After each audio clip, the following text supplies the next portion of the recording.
Bismillahirrahmanirrahim. Assalamualaikum warahmatullahi wabarakatuh. Waalaikumsalam warahmatullahi wabarakatuh. Yang terhormat Ibu Kepala Sekolah SD Impres Batu Karaing, yang kami hormati Bapak dan Ibu Guru hebat SD Impres Batu Karaing. Alhamdulillah, puji syukur kita panjatkan atas kehadirat Allah Subhanahu wa Ta'ala, karena berkat rahmat dan hidayahnya lah sehingga kita masih diberi kesehatan dan kesempatan untuk hadir di tempat ini guna untuk memberikan penyebaran pemahaman dan penerapan pengalaman tentang modul 1.4 budaya positif di tugas saya sebagai CGP Angkatan 10. Salawat dan salam tak lupa pula kita kirimkan kepada junjungan kita Nabiullah Muhammad sallallahu alaihi wasallam. Allahumma shalli ala sayyidina Muhammad wa ala sayyidina Muhammad. Nabi yang telah membawa kita dari zaman jahiliyah ke zaman Islamiyah seperti sekarang ini. Baiklah, Bapak Ibu, sebelum saya memulai materi saya, marilah kita bersama-sama membuka acara ini dengan basmalah. Bismillahirrahmanirrahim. Terima kasih. Hari ini Bapak Ibu, saya ingin menyampaikan materi saya yang berada di modul 1.4, yaitu budaya positif. Jadi hari ini saya diminta memberikan sedikit materi apa yang saya dapat dan apa yang saya pelajari di materi modul 1.4. Jadi diseminasi hari ini atau penyebaran pemahaman dan penerapan pengalaman budaya positif, itulah yang saya akan bahas pada hari ini Bapak Ibu. Jadi kita sama-sama mendengarkan, dan adapun kesalahan yang saya berikan sebentar, kita sama-sama mengoreksinya Bapak Ibu. Karena hari ini saya berdiri di depan Bapak Ibu bukan untuk mengajari, tapi kita sama-sama sedikit belajar apa yang saya dapat dari pembelajaran saya di CGP Angkatan 10 ini Bapak Ibu. Baiklah,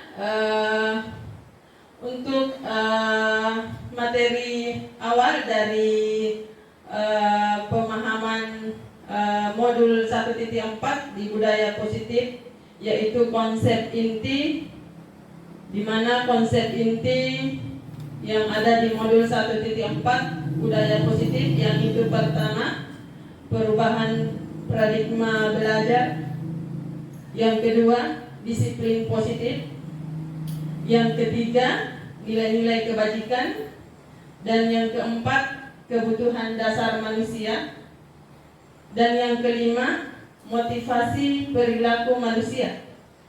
Terus yang keenam adalah posisi kontrol guru, dan yang ketujuh keyakinan kelas, dan yang terakhir adalah segitiga restitusi.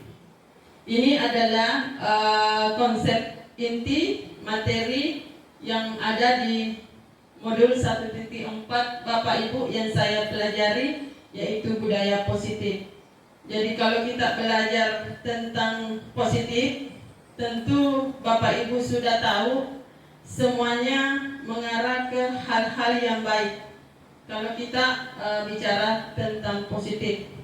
Jadi di mana di budaya positif ini Ibu, semuanya yang baik-baik, yang jelek-jeleknya dibuang. Jadi yang positifnya diambil, yang akan diterapkan di kelas dan terkhusus di sekolah ini Bapak Ibu. Jadi inilah kedelapan inti materi yang ada di budaya positif. Di pembelajaran budaya positif, yang pertama adalah pembelajaran dengan paradigma baru. Jadi di sini yang dimaksud dengan pembelajaran paradigma baru yaitu pembelajaran yang dirancang berdasarkan prinsip pembelajaran berdiferensiasi, sehingga para peserta didik belajar sesuai kebutuhannya, berdasarkan tahap perkembangan sesuai teori psikologi modern untuk mewujudkan profil pelajar Pancasila. Mungkin dari Bapak Ibu sudah mendengar atau mungkin sudah ada yang mengimplementasikan di kelas apa itu berdiferensiasi. Ada yang tahu Bapak Ibu apa itu berdiferensiasi? Ada Bu. Iya. Coba Ibu, Abe.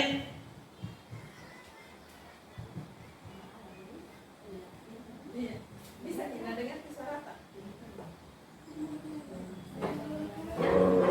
Ya, terima kasih atas kesempatan yang diberikan. Jadi yang pernah saya tonton di PMM bahwa pembelajaran berdiferensiasi itu adalah pembelajaran yang berpihak kepada siswa. Contohnya ketika kita akan memulai pembelajaran, maka biasanya kita memberikan pilihan kepada siswa. Karena sebelumnya kita sudah melaksanakan yang namanya penilaian diagnostik. Iya, jadi artinya kita sudah tahu bahwa kemampuan anak itu seperti ini. Jadi kita bertanya kepada siswa misalnya seperti ini, nah satu persatu atau disambung seperti itu biasa saya lakukan Ibu. Itu pengertian saya untuk sementara. Terima kasih. Assalamualaikum warahmatullahi wabarakatuh. Aplaus dulu Bapak Ibu. Ya, mantap. Jadi betul Bapak Ibu, pembelajaran berdiferensiasi itu pembelajaran yang dimana guru harus mengetahui bakat dan minatnya anak-anak. Jadi sebelum kita belajar, kita mungkin boleh bertanya kepada murid, karena beda-beda murid, beda-beda bakat. Jadi ditahu anak-anak yang lambat boleh dipisahkan, terus yang agak cepat bisa dikasih dengan pembelajaran lain. Seperti itu mungkin diferensiasi maksud Ibu Ani. Ya, terima kasih. Saya tidak bisa berpanjang lebar mengenai materi ini. Mungkin dari teman-teman ada lagi pemahamannya tentang pembelajaran berdiferensiasi. Jadi inilah yang kita harus terapkan di budaya positif tentang paradigma baru, di mana kita harus memberikan di pembelajaran dengan paradigma baru ini. Betul tadi kata teman kita bahwasanya berdiferensiasi itu adalah pembedaan pada saat kita berada di dalam kelas. Jadi berdiferensiasi di sini peserta didik belajar sesuai dengan kebutuhannya, berdasarkan tahap perkembangannya untuk mewujudkan profil pelajar Pancasila. Jadi itulah pembelajaran berdiferensiasi yang mana kita akan terapkan di beberapa media pembelajaran, termasuk di dalamnya adalah pembelajaran di zaman 21 abad 21 masuk ini di berdiferensiasi. Selanjutnya ada miskonsepsi tentang teori kontrol. Jadi ada 4 ilusi dari miskonsepsi tentang teori kontrol. Yang pertama, ilusi guru mengontrol murid. Jadi ada ilusinya guru mengontrol murid. Terus yang kedua, ilusi bahwa semua penguatan positif efektif dan bermanfaat. Jadi ilusinya bahwa semua penguatan positif itu efektif dan bermanfaat. Terus ilusi yang ketiga, bahwa kritik dan membuat rasa bersalah mampu menguatkan karakter. Jadi adanya kritik dan membuat rasa bersalah mampu menguatkan karakter dari ilusi tentang miskonsepsi teori kontrol. Terus yang terakhir, ilusi yang terakhir bahwasanya orang dewasa berhak memaksa. Jadi ini 4 ilusi mengenai miskonsepsi tentang teori kontrol Bapak Ibu. Selanjutnya dari ilusi tadi kita lanjut ke mengubah paradigma stimulus respon ke pendekatan teori kontrol. Jadi ada beberapa poin dari stimulus respon menjadi ke atau pendekatan teori kontrol. Ada 8, kalau tidak salah 9 poin stimulus respon dengan teori kontrol. Jadi ini adalah stimulus respon dari realitas atau kebutuhan kita bersama. Sedangkan dari teori kontrol, realitas itu kebutuhannya berbeda. Mungkin ini cocok dengan pembelajaran diferensiasi mengenai teori kontrol. Terus yang kedua, stimulus respon yang kedua adalah semua orang melihat hal yang sama. Kalau stimulus respon. Kalau di teori kontrol, setiap orang memiliki gambaran yang berbeda. Ini kalau poin yang kedua. Pandangannya orang di stimulus respon semuanya sama. Kalau di teori kontrol, gambarannya berbeda. Jadi orang melihat mungkin berbeda-beda pandangannya. Tidak semena-mena ada di stimulus respon, tapi beda di teori kontrol. Yang ketiga, mengenai stimulus respon, kita mencoba mengubah orang agar berpandangan sama dengan kita. Jadi kalau kita mungkin melihat ini tepatnya orang yang egois. Mencoba mengubah orang atau mengubah murid dengan pandangan tak kita. Jadi kita kembali mungkin ke materi atau kisah pembelajarannya di Hajar Dewantara mengenai penghambaan anak. Jadi kita menghamba anak itu tidak semestinya kita akan tunduk ke peserta didik. Bukan seperti itu Bapak Ibu. Tapi kita kembali lagi melihat kodrat alamnya dan kodrat samannya anak-anak. Samannya anak sekarang di mana? Mungkin beda dengan zamannya kita dulu dengan sekarang. Zamannya anak di zaman dengan begitu banyak internet bukan apa itu teknologi. Begitu tingginya teknologi apa juga? Tanya tinggi apa maksudnya kalau teknologi modern? Ya, modern. Begitu modernnya teknologi sekarang dengan zamannya kita dulu, mungkin kita bisa melihat ke stimulus respon pandangannya kita atau sekolahnya kita dulu beda dengan peserta didik, sehingga kita mau samakan pandangannya kita dengan peserta didik yang sekarang. Terus kalau teori kontrol, kita berusaha memahami pandangannya murid atau pandangannya orang lain tentang dunia.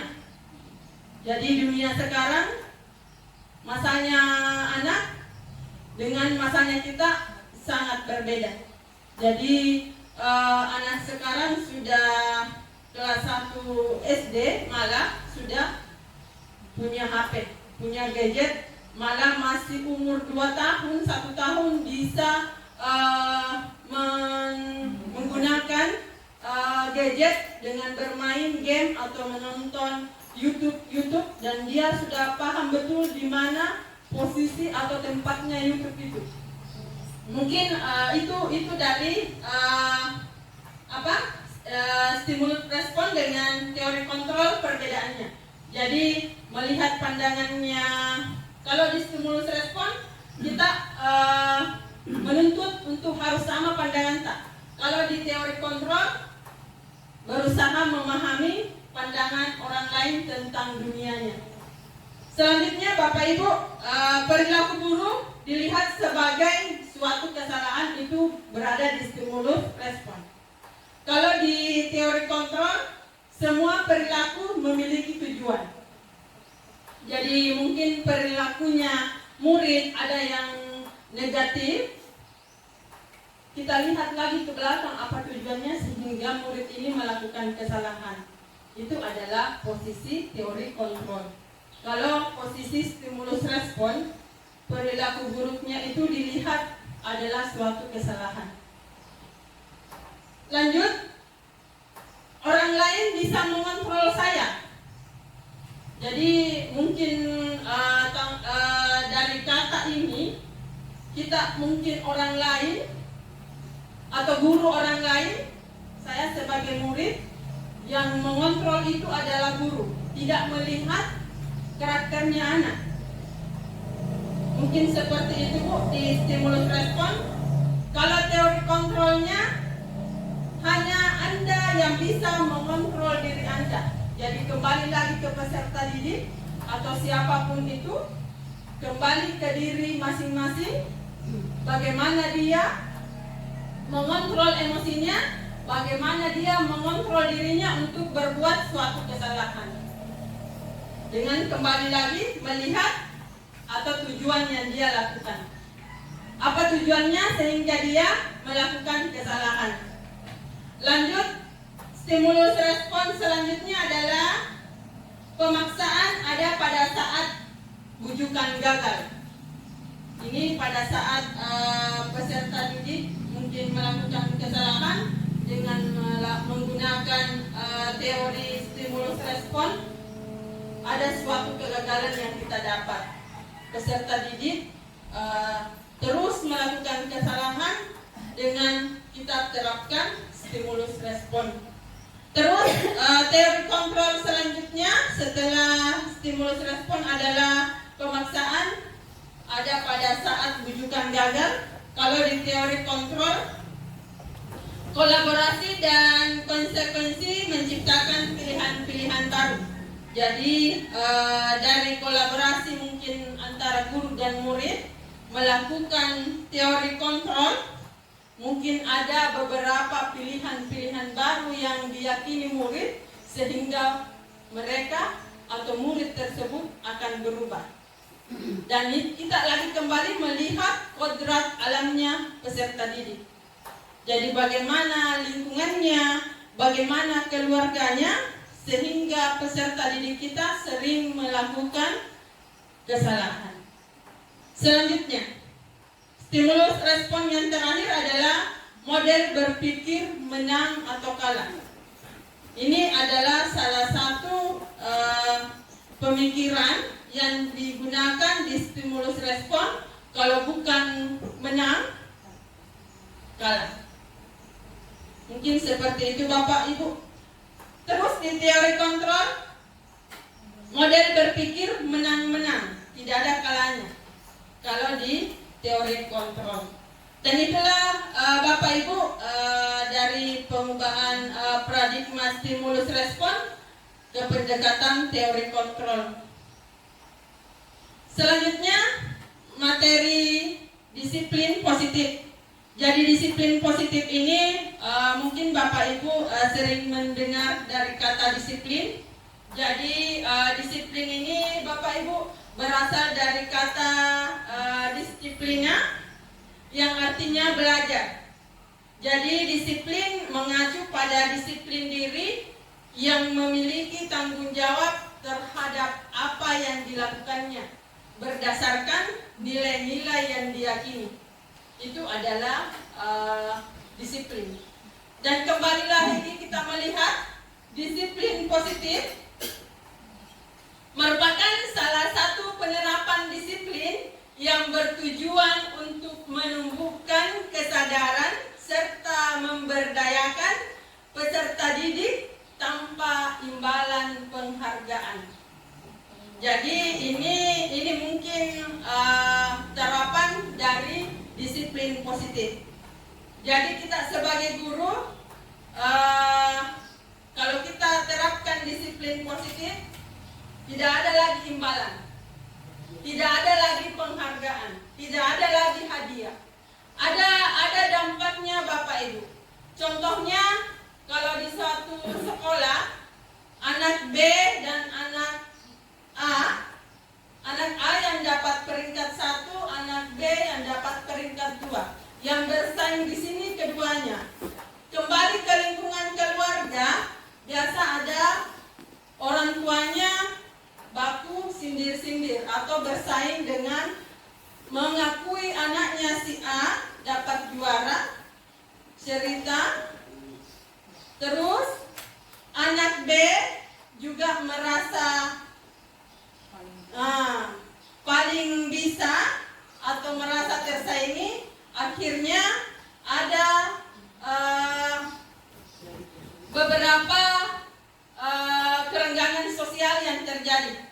Seperti mungkin itu Bapak Ibu, kalau kita berada di daerah kota-kota, mungkin masih ada orang tua murid yang seperti itu. Kalau kita masih menggunakan peringkat seperti itu. Jadi peringkat saya anggap itu adalah suatu penghargaan. Jadi ada dampak tersendiri pada saat kita memberi peringkat ke peserta didik. Terus ini penghargaan seperti ini tidak maksimal. Mungkin penghargaan yang kita berikan sebentar, responnya ke peserta didik dari luarnya saja dia ingin mengikuti sesuatu hal seperti perlombaan, di dalam hatinya hanya menginginkan hadiah, bukan dari pemikirannya bahwa dia mau yang terbaik betul, tapi dia hanya ingin mengejar suatu hadiah. Mungkin seperti itu Bapak Ibu, sehingga ada kelemahan atau ada segi negatifnya pada saat kita memberi penghargaan ke peserta didik. Dan masih banyak lagi yang lainnya, segi-segi negatifnya pada saat kita memberi penghargaan. Lebih-lebih lagi pada saat kita memberi ancaman atau hukuman ke peserta didik. Ini disiplin positif ini, ancaman dan hukuman sering terjadi. Dan sebelum saya masuk di materi ini, saya sering mengucapkan kata-kata yang kurang sopan ke peserta didik saya. Ternyata semuanya itu bersifat sementara. Jadi pada saat kita memberi ancaman atau hukuman, mungkin murid tersebut merasa kecewa atau dendam kepada kita, sehingga sebentar-sebentar dia berbuat lagi dan berbuat lagi. Mungkin seperti itu Bapak Ibu. Selanjutnya sebagai pendidik, jadi kembali lagi ke masing-masing peserta didik. Jadi tujuannya kita adalah menciptakan peserta didik yang memiliki disiplin diri sehingga mereka berperilaku mengacu kepada nilai-nilai kebajikan universal. Maksudnya menyeluruh Bapak Ibu, dan memiliki motivasi intrinsik dalam perubahan perilaku ke arah yang lebih baik. Cocok itu dia universal menyeluruh dik. Iya. Jadi seperti itu Bapak Ibu. Jadi kita sebagai pendidik, tujuannya kita adalah menciptakan peserta didik yang memiliki disiplin diri sehingga mereka berperilaku mengacu kepada nilai-nilai kebajikan universal dan memiliki motivasi intrinsik dalam perubahan perilaku ke arah yang lebih baik. Intrinsik di sini Bapak Ibu tidak mengharapkan imbalan atau penghargaan. Kembali lagi ke disiplin positif. Jadi intrinsik kembali ke situ. Bagaimana kita mendidik peserta didik dengan menerapkan disiplin positif.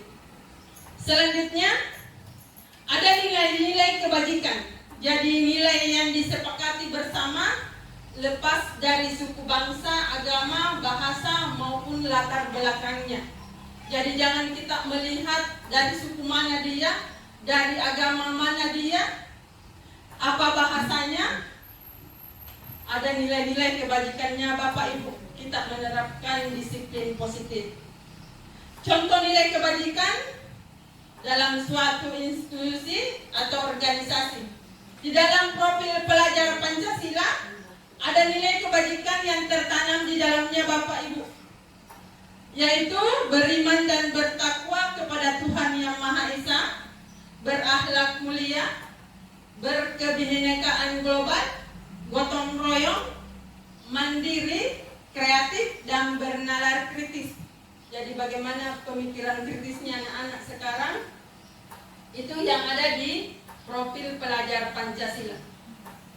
Terus selanjutnya ini dari nilai kebajikan dari Ibo Primary Year Program atau PYP. Ada di dalamnya toleransi, rasa hormat, integritas, ada mandiri, menghargai, antusias, empati, keingintahuan, ada kreativitas, kerjasama, percaya diri, dan komitmen. Tidak lepas dari profil pelajar Pancasila. Terus kita melihat dari nilai kebajikan dari keterampilan hidup atau life skill-nya, dapat dipercaya, lurus hatinya, pendengar yang aktif, tidak merendahkan orang lain, dan memberikan yang terbaik dari diri. Jadi ketiga nilai kebajikan ini Bapak Ibu, inilah contoh nilai kebajikan yang ada di organisasi yang akan diterapkan di sekolah atau di kelas Bapak Ibu dengan menerapkan nilai atau disiplin positif. Jadi seperti itu Bapak Ibu. Selanjutnya ada kebutuhan dasar. Kebutuhan dasar manusia dari nilai positif yang tadi, kita melihat lagi apa kebutuhan dasarnya manusia. Jadi kebutuhan dasar manusia itu adalah segala sesuatu yang kita lakukan untuk mendapatkan apa yang kita inginkan. Jadi seluruh tindakan yang kita lakukan memiliki tujuan tertentu. Dan semua usaha terbaik yang kita lakukan adalah dalam rangka agar kebutuhan dasar kita terpenuhi dengan baik. Jadi ada kalau tidak salah ada 5 kebutuhan dasar yang harus dimiliki manusia. Ada kesenangan, seperti itu. Dan kita akan lihat saja 5 kebutuhan dasar manusia. Yang pertama adalah bertahan hidup. Bagaimana manusia bertahan hidup? Tentu memiliki rumah, tempat tinggal, harus ada makan, pakaian, keamanan dan kesehatan. Ini yang harus kita miliki sehingga kita bertahan hidup. Jadi pada saat kita bertahan hidup perlu tentunya makanan, perlu pakaian, dan paling tidaknya perlu tempat tinggal. Dan kalau kita hidup, yang paling dibutuhkan adalah kesehatan dan keamanan. Itu adalah salah satu yang terpenting dalam kita sebagai manusia, yaitu bertahan hidup. Terus kebutuhan dasar manusia yang kedua adalah kasih sayang dan rasa diterima.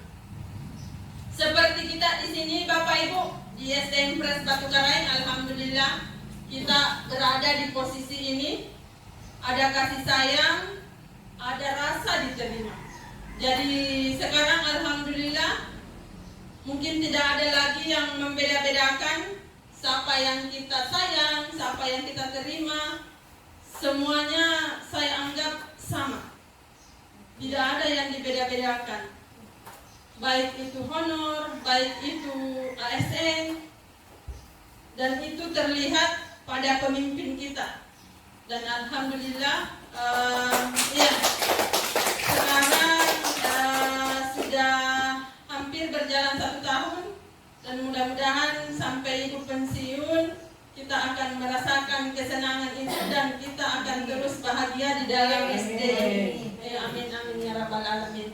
Ini adalah kasih sayang Bapak Ibu. Jadi kalau tidak ada rasa kasih sayang dan rasa diterima dalam suatu tempat tinggal kita, itu kayak terasa ada yang mengganjal dalam hati.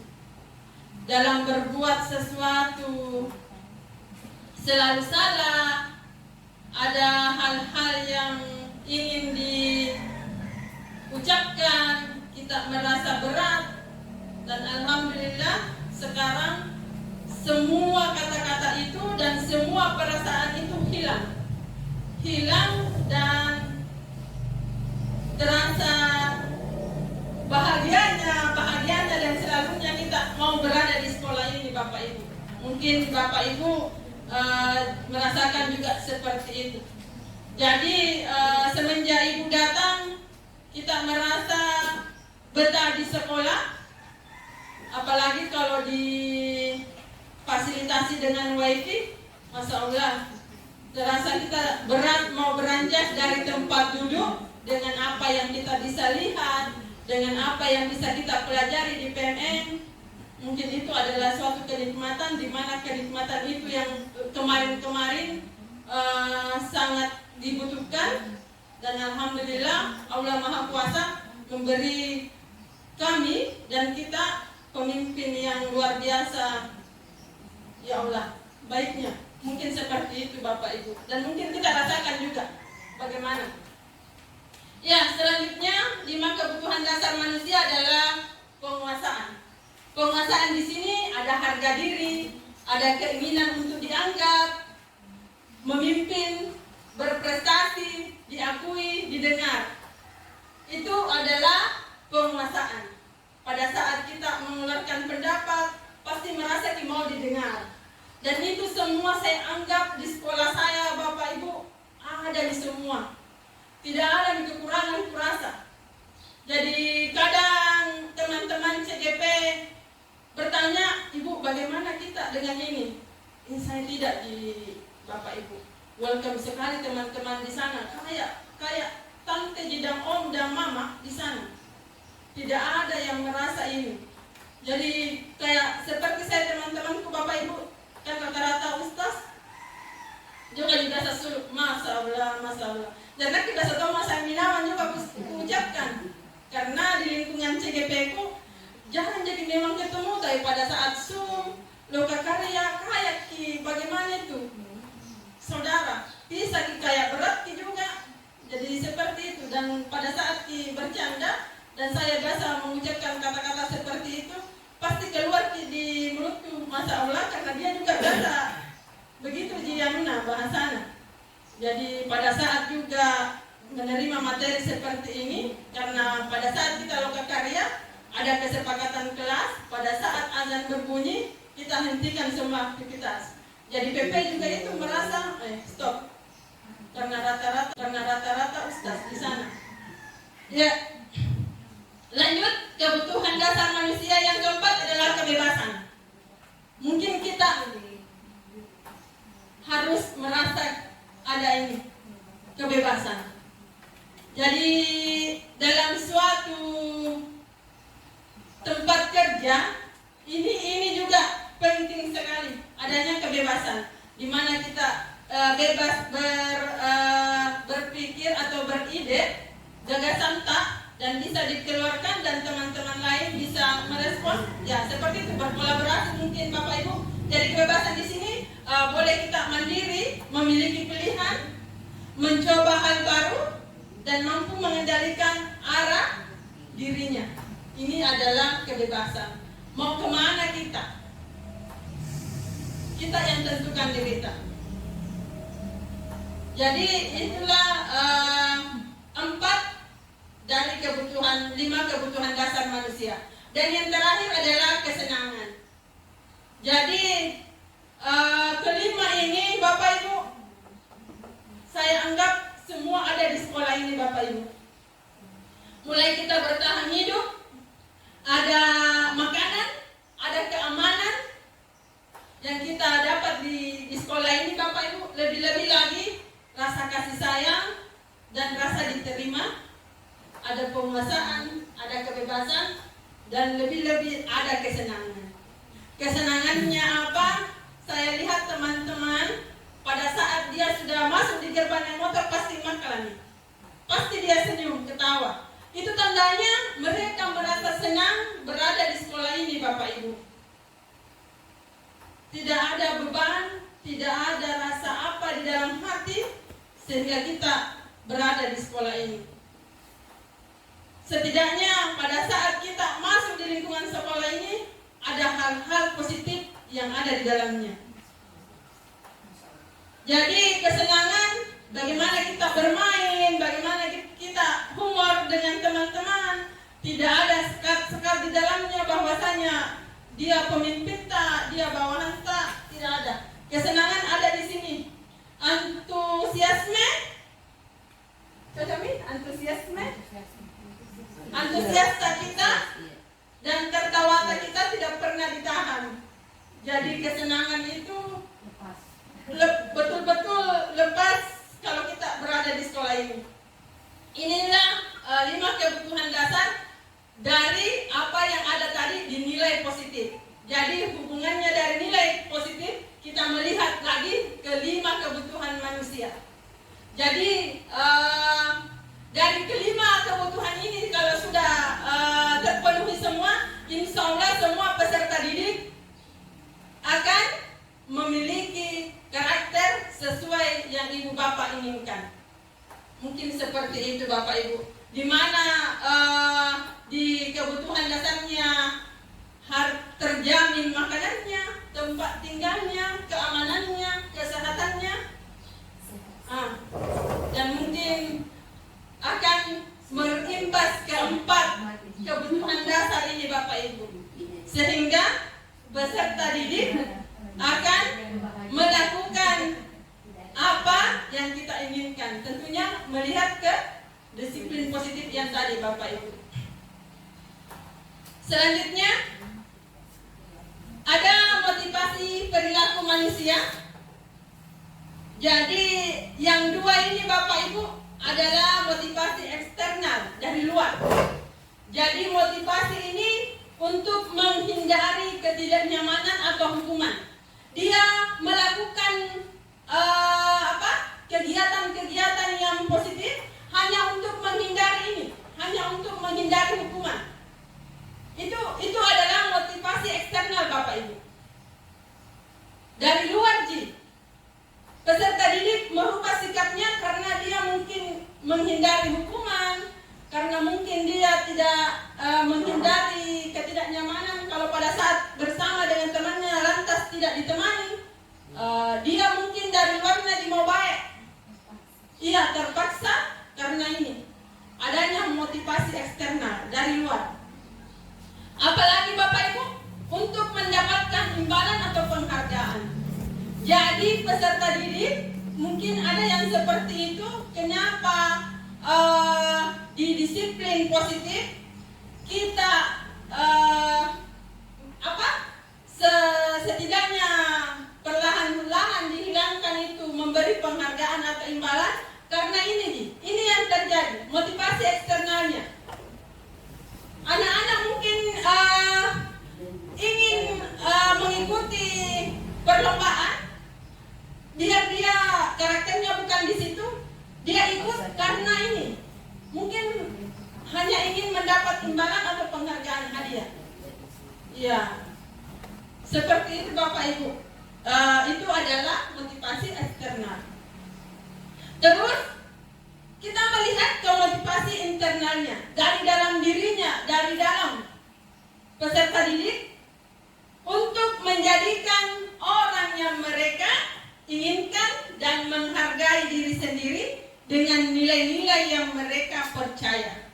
Inilah dari dalam diri atau dalam hati seorang guru atau seorang pendidik. Ini motivasi internalnya, dari dalamnya.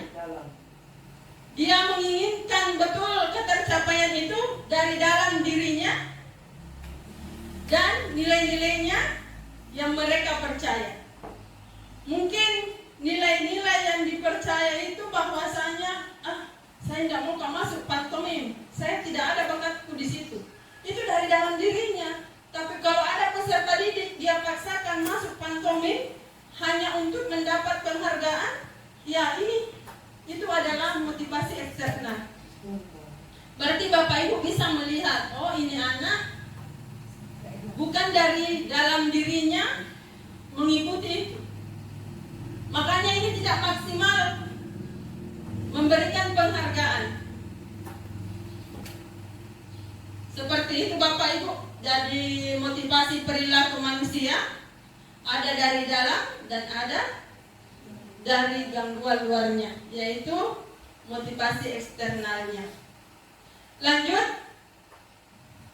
Ini ada 3 apa di sini? Apa itu? Sambungkan kata-kataku. Jadi ada 3 posisi dalam disiplin budaya positif, di mana yang kita lihat di atas Bapak Ibu, ada hukuman, ada konsekuensi, ada restitusi. Jadi hukuman di sini adalah tidak terencana atau tiba-tiba. Itu adalah hukuman. Yang kedua, murid tidak tahu apa yang akan terjadi atau tidak dilibatkan. Yang ketiga, bersifat satu arah kalau hukuman. Yang keempat, berupa hukuman fisik atau psikis. Ini tidak terencana atau tiba-tiba. Tiba-tiba anak-anak membuat kesalahan langsung pak. Tiba-tiba guru semena-mena langsung memberi hukuman tanpa memberi alasan atau memberikan kesempatan kepada peserta didik untuk memberikan alasan tujuannya mengapa mereka melakukan kesalahan. Jadi murid tidak tahu apa yang akan terjadi atau tidak dilibatkan. Langsung saja. Jadi ada seumpama ada kisah seperti ini. Dalam satu sekolah ada aturannya sekolah bahwasanya murid dilarang menggunakan sepatu putih Senin sampai Jumat.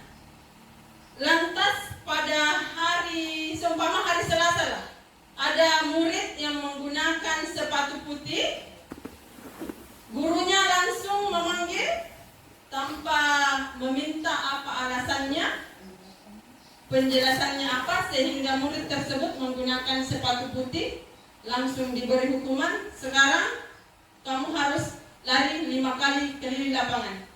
Itu mungkin Ibu, murid tidak tahu apa yang akan terjadi atau tidak dilibatkan. Dilibatkan maksudnya minta penjelasannya, murid tak apa alasannya sehingga dia menggunakan sepatu putih. sempat ada alasannya, sepatu hitamnya basah atau bilang satu sebelah. Jadi kita meminta alasannya atau tujuannya peserta didik kita memilih atau memakai sepatu putih ke sekolah dengan kesepakatan sekolah yang sudah kita jalankan. Jadi seperti itu Bapak Ibu, bersifat satu arah di sini. Guru tok yang melakukan hukuman atau berbicara kepada murid tersebut. Tidak diberi kesempatan murid yang melakukan kesalahan untuk memberikan alasannya. Seperti itu Bapak Ibu. Jadi hukumannya bisa berupa fisik dan langsung kena pemikirannya anak-anak. Mau itu dendam sama kita, mau kecewa, itu kembali ke psikisnya anak-anak. Ataukah anak-anak merasa tidak dihargai, seperti itu Bapak Ibu, karena tidak diberi satu kesempatan untuk memberikan alasannya dan tujuannya pada saat dia menggunakan atau melanggar aturan sekolah. Terus ada konsekuensi. Jadi konsekuensi di sini semacam apa itu konsekuensi?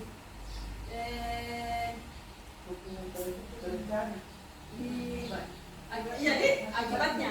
Ya, ini yang kedua adalah konsekuensi atau akibat. Yang pertama di sini adalah konsekuensinya terencana atau disepakati sesuai peraturan. Jadi konsekuensi itu pada saat memberikan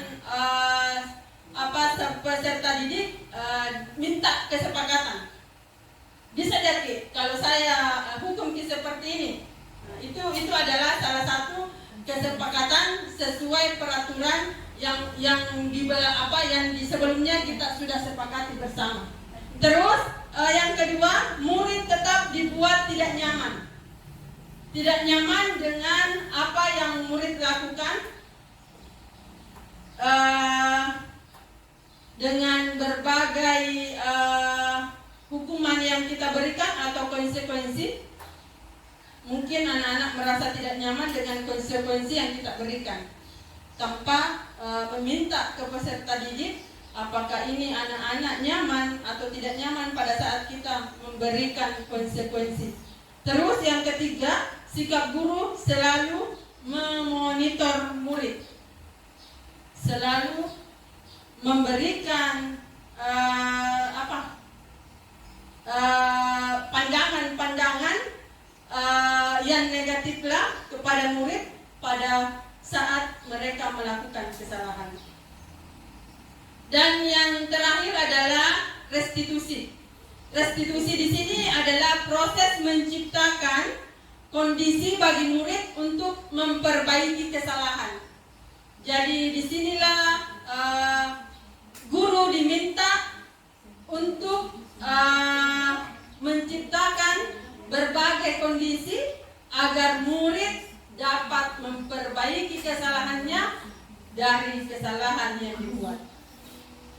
Terus dari restitusi di sini, di mana ada proses kolaboratif yang mengajarkan murid untuk mencari solusi sendiri. Kira-kira apa? Kalau seumpama kasus di kelas saya, ada murid yang selalu bermalas-malasan, malah tidur-tiduran pada saat kita memberikan materi, pada saat diskusi, kita bertanya ke peserta didik tersebut, apa alasannya sehingga mereka melakukan seperti itu. Setelah peserta didik memberikan penjelasannya, apakah dia tidak mandi sebelum ke sekolah sehingga malas, apakah dia mengantuk karena terlambat tidur, itu kita beri leluasa ke peserta didik untuk memberikan alasannya. Dan setelah itu kita bertanya lagi, dari kesalahan ini nak, apa kira-kira solusinya? Jadi bukan guru yang menentukan arah sehingga peserta didik tersebut akan berubah. Kita meminta ke peserta didik, apa solusinya nak, sehingga kita tidak akan mengulangi lagi hal-hal yang seperti itu di kelas. Apakah dia mau mandi sebelum berangkat ke sekolah sehingga tidak mengantuk? Apakah dia lekas tidur sehingga juga tidak mengantuk sampai di sekolah, sehingga tidak malas-malasan lagi mengikuti pembelajaran? Ya, mungkin seperti itu Bapak Ibu kalau direstitusi. Jadi 5 posisi kontrol guru di sini Bapak Ibu, ada 5. Jadi sebelum saya ke materi ini, banyak hal yang saya pikir di belakang. Yang di belakang yang saya pikir kesalahan-kesalahan yang pernah saya buat sebagai saat saya memberi hukuman. Berarti saya pernah berada di posisi kontrol yang pertama, yaitu penghukum. Iya. Terus 5 posisi kontrol pembuat merasa bersalah. Ini saya mau jelaskan, tapi tuan materinya juga ini. Jadi ada ini kata-katanya pada saat dia memberikan hukuman. Iya. Iya. Tapi tidak pasti masih. Penghukum itu. Jadi penghukum itu Bapak Ibu, pada saat peserta didik melakukan kesalahan, kita langsung memberi hukuman. Sekarang berdiri di lapangan, hormat ke tiang bendera. Itu adalah salah satu hukuman Bapak Ibu. Penghukum. Jadi mungkin kita bisa berpikiran atau berpikir sejenak, ya saya pernah melakukan seperti itu. Nah, terus pembuat merasa bersalah. Dalam bahasa daerahnya Daski bilang kau mintodo angale. Kau yang anu tadi, nah, tanpa tidak memberi kesempatan ke peserta didik untuk menjelaskan apa alasannya sehingga melakukan kesalahan. Jadi seperti itu Bapak Ibu. Biar anak-anak mau mengeluarkan alasannya, langsung diberi stigma bahwasanya kamu yang salah. Itu adalah salah satu yang kedua di posisi kontrol guru, yaitu pembuat merasa bersalah. Terus ada sebagai teman pada saat murid melakukan kesalahan, sini nak, kita senyum. Kenapa? Iya, kita merasa guru dan murid pada saat melakukan kesalahan, kita ambil posisi teman. Ya, contohnya seperti itu tadi Bapak Ibu, senyum. Kenapa nah dilakukan seperti itu? Melakukan ucapan atau melontarkan kata-kata itu dengan dibarengi senyum atau ketawa. Itu kita berada di posisi teman. Terus pemantau kita ada di kelas, perhatikan lagi peserta didik, apa kesalahannya, sebentar panggil guru sebagai pemantau. Ini seperti adalah seperti CCTV lah, guru sebagai pemantau. Dan yang terakhir adalah manajer. Jadi ini adalah kelima posisi kontrol di sini yang lebih dominan atau lebih bagusnya yang diterapkan adalah posisi manajer. Kita memberikan keleluasan kepada peserta didik untuk memberikan alasan kesalahannya, dan kembali sebentar peserta didik saja yang mengeluarkan atau apa solusinya. Seperti itulah posisi manajer. Manajer tidak ada lagi hukuman, tidak ada lagi kata pemantau, tidak ada lagi kata berbuat atau membuat merasa bersalah Bapak Ibu. Jadi di posisi manajer adalah paling tepat guru melakukan itu dari kelima posisi kontrol ini. Jadi seperti itu Bapak Ibu. Selanjutnya, jadi ada contoh penyerapan 5 posisi kontrol guru. Jadi ada kasus ini siswa tidak memakai atribut lengkap saat upacara bendera. Hormat pada bendera selama 1 jam. Ini hukuman atau apa? Hukuman. Iya, betul. Ini adalah hukuman Bapak Ibu.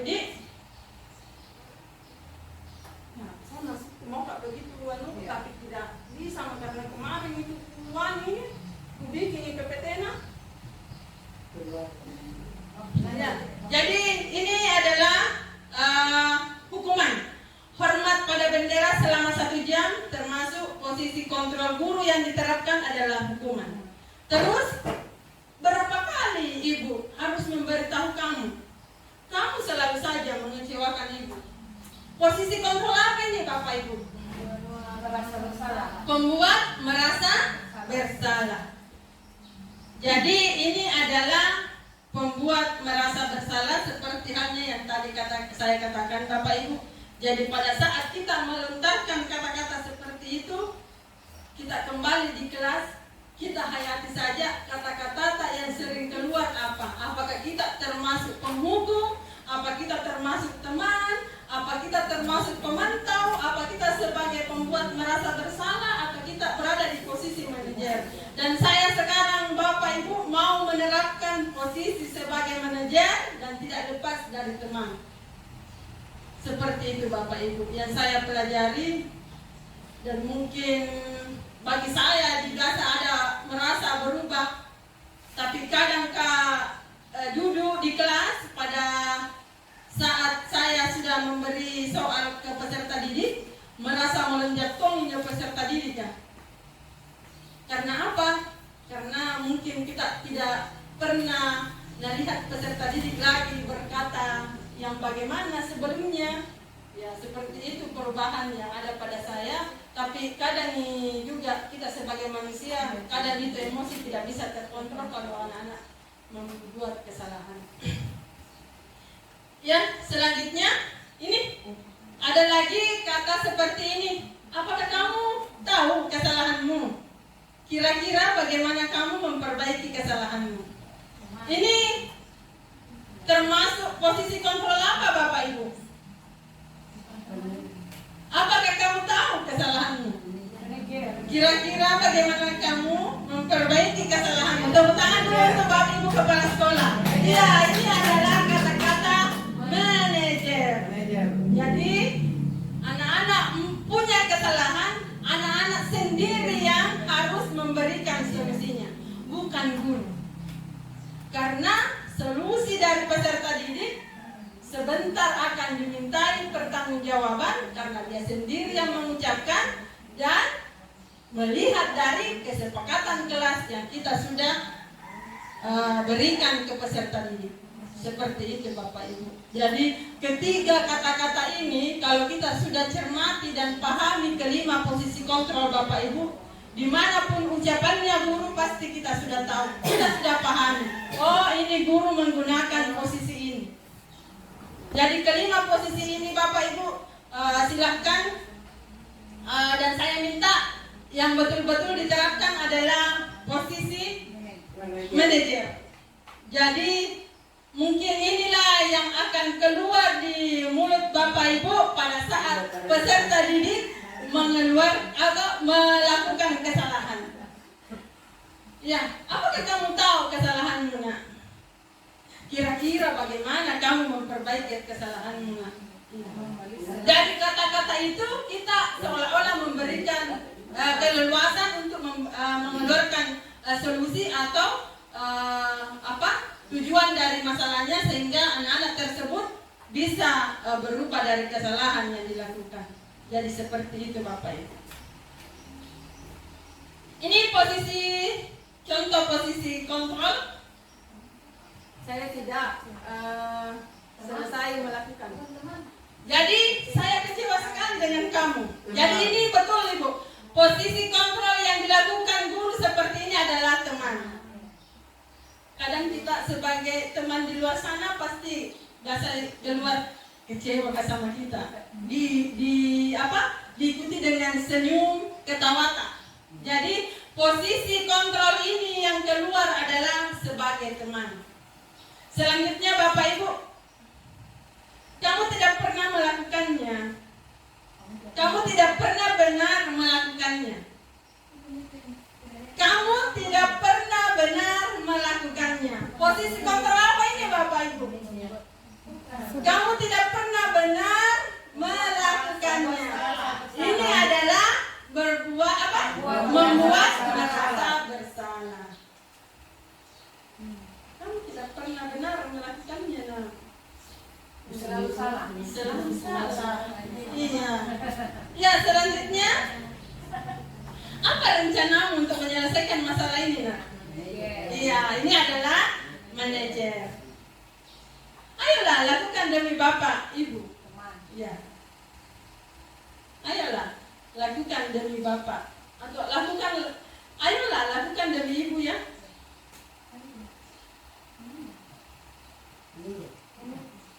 Ayo lakukan demi Ibu. Hah? Teman atau pemantau? Ayolah, lakukan demi Ibu. Ayo.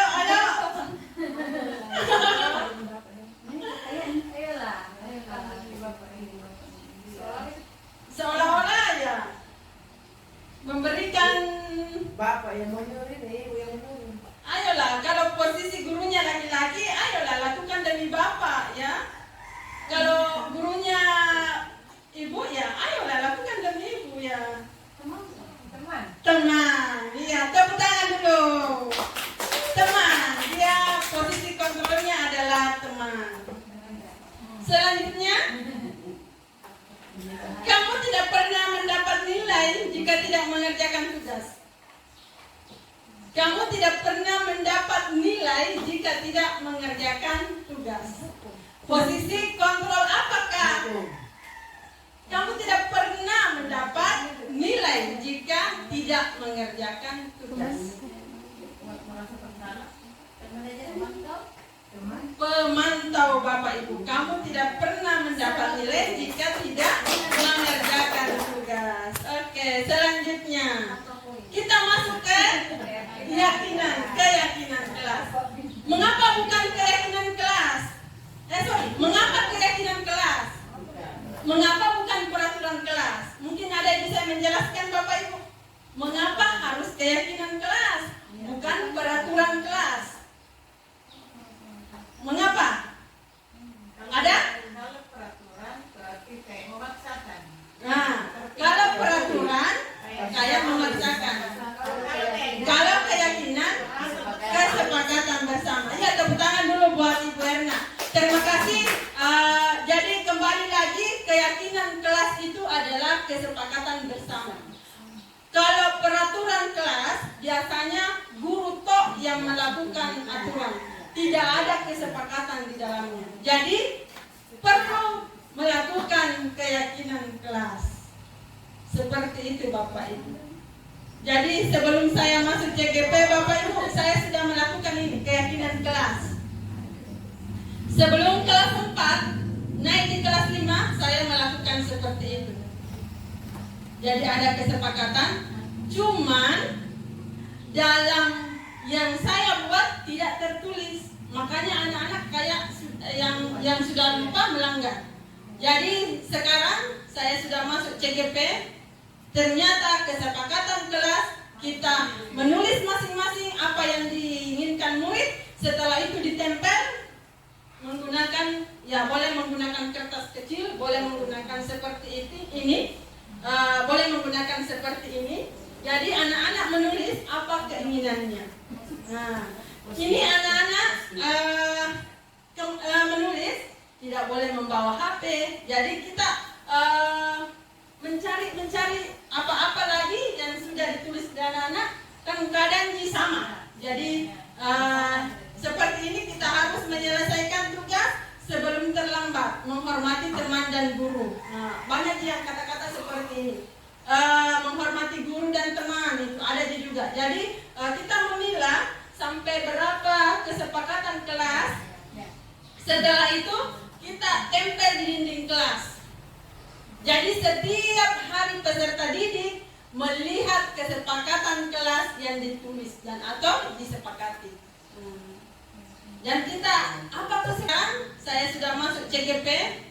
Ternyata kesepakatan kelas kita menulis masing-masing apa yang diinginkan murid. Setelah itu ditempel menggunakan, ya boleh menggunakan kertas kecil, boleh menggunakan seperti ini, boleh menggunakan seperti ini. Jadi anak-anak menulis apa keinginannya. Nah, ini anak-anak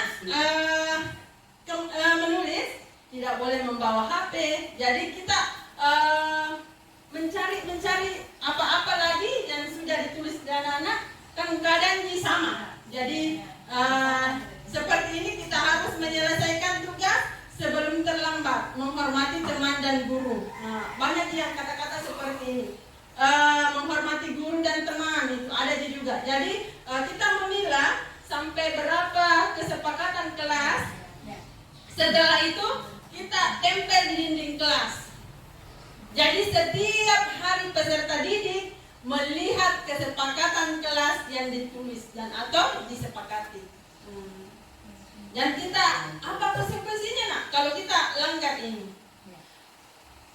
Seperti itu mungkin Bapak Ibu. Ya, pembentukan keyakinan kelas. Jadi pembentukan keyakinan kelas di sini bersifat abstrak, tidak nyata. Terus yang kedua berupa pertanyaan universal menyeluruh. Iya, berupa pernyataan universal. Terus dibuat dalam pernyataan yang positif. Semua positif. Apakah dilarang membuang sampah pada tempatnya? Itu kan hal-hal yang positif. Dilarang membuli teman, seperti itu. Semuanya hal-hal yang positif. Sedikit saja agar mudah diingat. Itu pada saat kita melakukan pembentukan keyakinan kelas sesuai dengan kondisi kelas dan sekolah sehingga mudah diterapkan. Jadi kita melihat lagi apa yang ingin kita lakukan, peraturan apa. Pasti pada saat guru juga pada saat melakukan ini harus memberikan dulu sedikit arahan apa itu keyakinan kelas. Jadi alhamdulillah saya sudah diterapkan ini Bapak Ibu kemarin. Jadi satu kali saya berikan pengertian anak-anak, sudah itu paham langsung ditulis. Jadi kemarin kurang lebih 30 menit anak-anak melakukan itu sambil menempel. Dan satu kali saya beri penjelasan sudah paham. Ada yang melarang membawa HP, ada yang saling menghormati antar teman, banyak sekali yang ditulis. Jadi selanjutnya sesuai kondisi kelas dan sekolah sehingga mudah diterapkan. Dan yang terakhir, semua warga sekolah atau warga kelas dilibatkan saat membuat keyakinan kelas.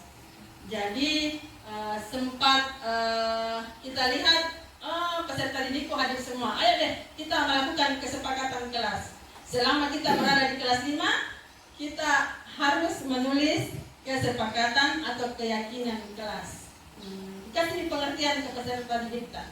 Jadi seperti itu. Sehingga apa? Sehingga anak-anak seumpama kalau kita lihat peserta didik ada 2-3 orang tidak hadir, nanti dia tidak tahu apa kesepakatan yang sudah dilaksanakan. Jadi kita lihat dulu peserta didik nanti hadir semua baru kita laksanakan. Supaya apa?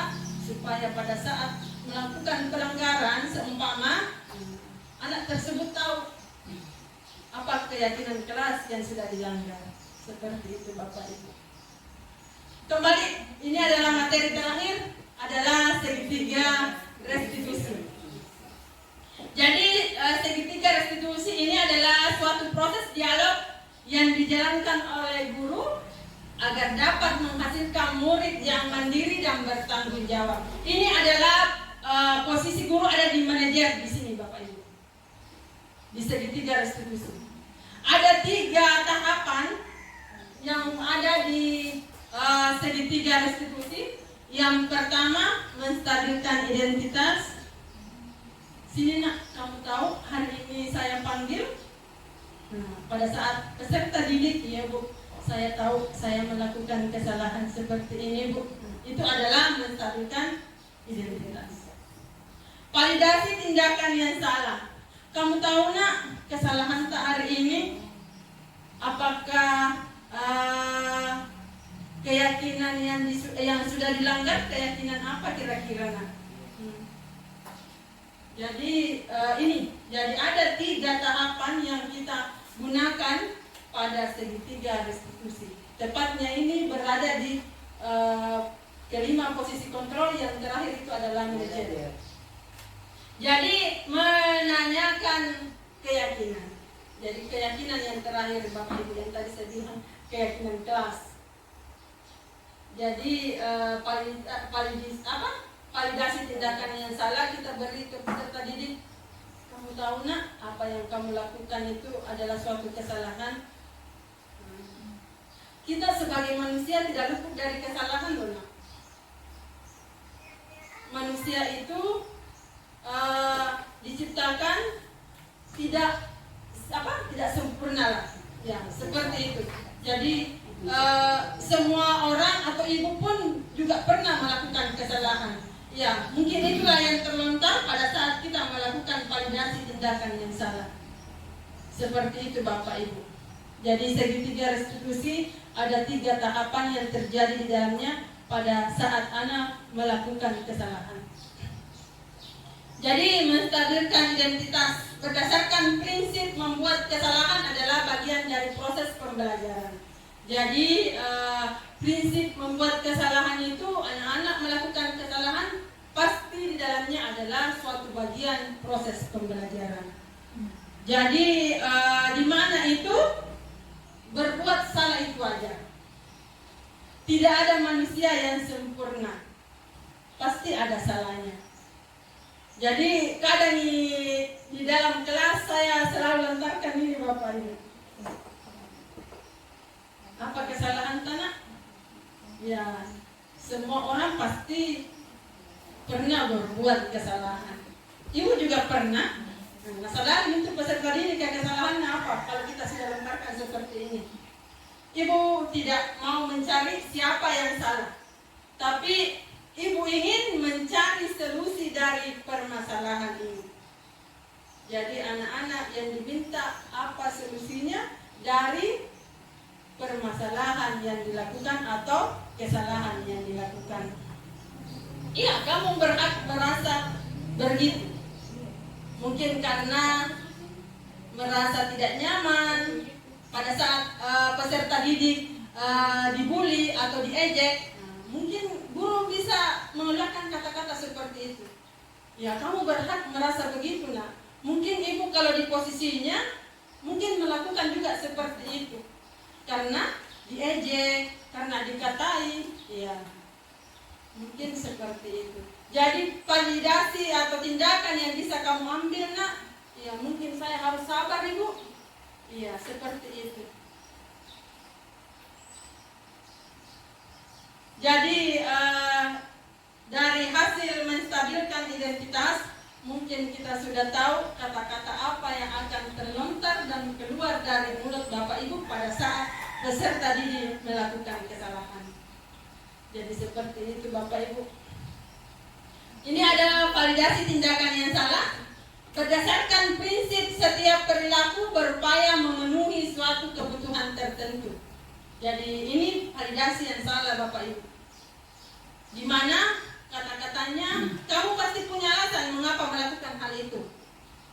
Terus padahal kamu bisa melakukan yang lebih buruk dari ini ya.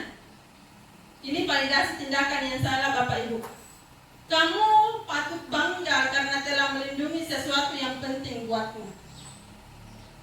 Kamu melakukannya karena mempertahankan sesuatu yang penting dari kamu atau bagimu. Jadi mungkin letoni kalian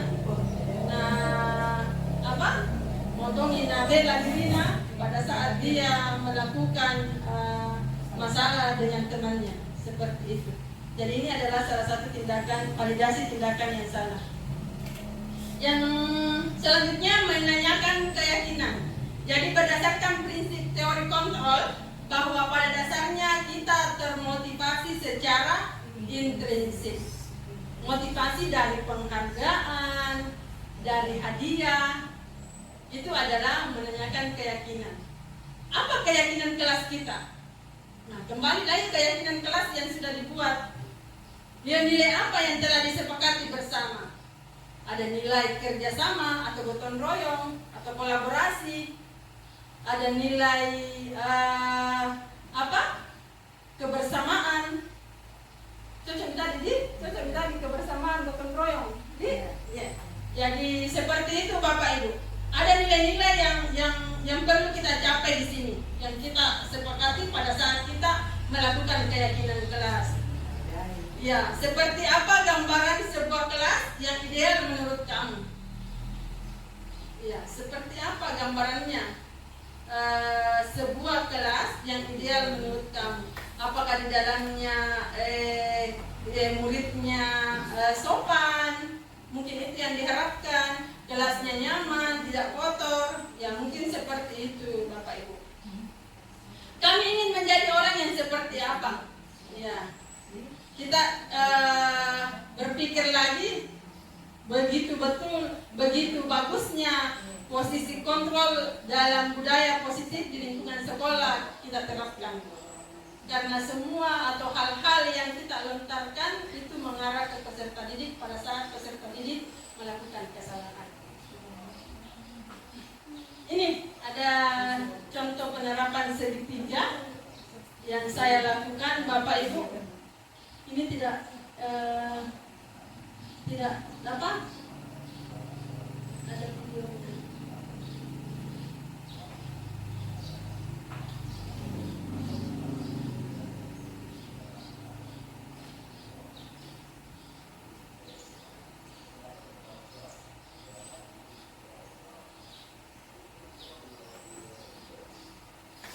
Cuma ada suaranya. Nah, ini yang saya lakukan kemarin Bapak Ibu. Cuma di sini tidak ada suaranya, nggak tahu ini yang aku nggak bersuara. Iya, mulai kemarin. Jadi ini yang saya lakukan di sini segitiga restitusi Bapak Ibu. Pada saat saya memberikan kesempatan ke peserta didik, apa masalahnya, apa alasannya, dan terakhir adalah mencari solusinya dari kesalahan yang dia buat. Ini ada suaranya, tapi kenapa hari ini? Sayangnya tidak ada suara. Musik mami sebentar ini. Musik mami sebentar ini mau kasih kayak kalau mau kasih masuk ini. Ada di suaranya. Karena ini kan sudah masuk di LMS ku, tugasku. Yang penting ada suaranya. Ada di suaranya. Iya, ada dia. Iya, ada tuh. Iya.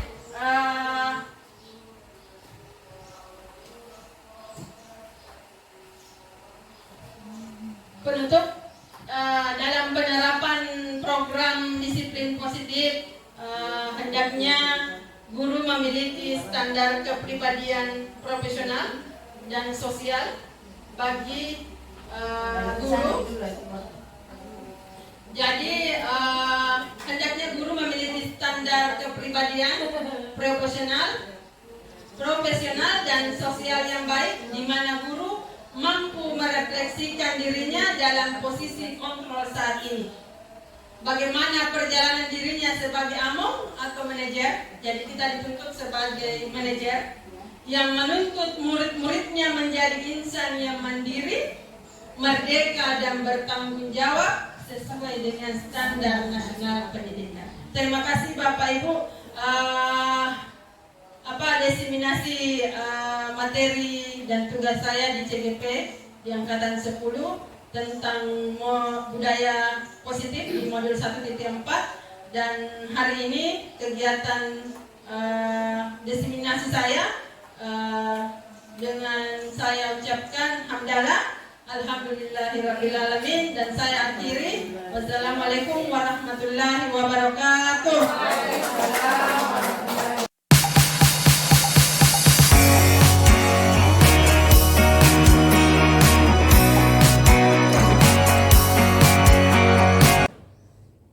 Bismillahirrahmanirrahim. Assalamualaikum warahmatullahi wabarakatuh. Waalaikumsalam warahmatullahi wabarakatuh. Sehat semua nak?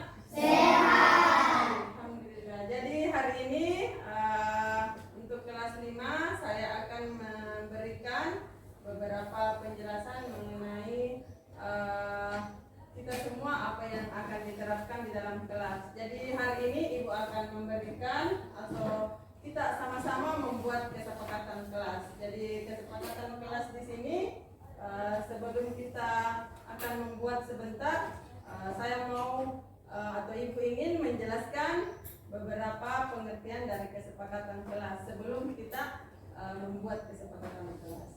Paham nak? Oke, selanjutnya ini adalah kesepakatan kelas atau pengertian kesepakatan kelas. Jadi kesepakatan kelas adalah pernyataan atau tujuan bersama dan standar perilaku siswa dan guru dalam lingkungan kelas atau salah satu cara yang efektif untuk menciptakan iklim belajar yang positif dan kolaboratif di dalam kelas. Jadi ada beberapa sebentar kesepakatan kelas yang kita akan tulis. Setelah itu ditempel di kertas. Seperti itu. Selanjutnya, sudah paham nak? Nah, ini tadi kan ada yang memilih saling menghormati. Jadi saling menghormati sama lain itu semua anggota kelas akan memperlakukan satu sama lain dengan hormat di setiap saat. Pada saat berbicara, mendengarkan nada yang sopan. Paham? Nah, kalau paham saya akan bagikan kertasnya. Kita menulis apa yang kita akan sepakati. Jadi satu siswa, satu kesepakatan. Jadi sebentar ditempel di atas. Setelah ditempel dipilah-pilah apa-apa yang mau disetujui kesepakatan kelas.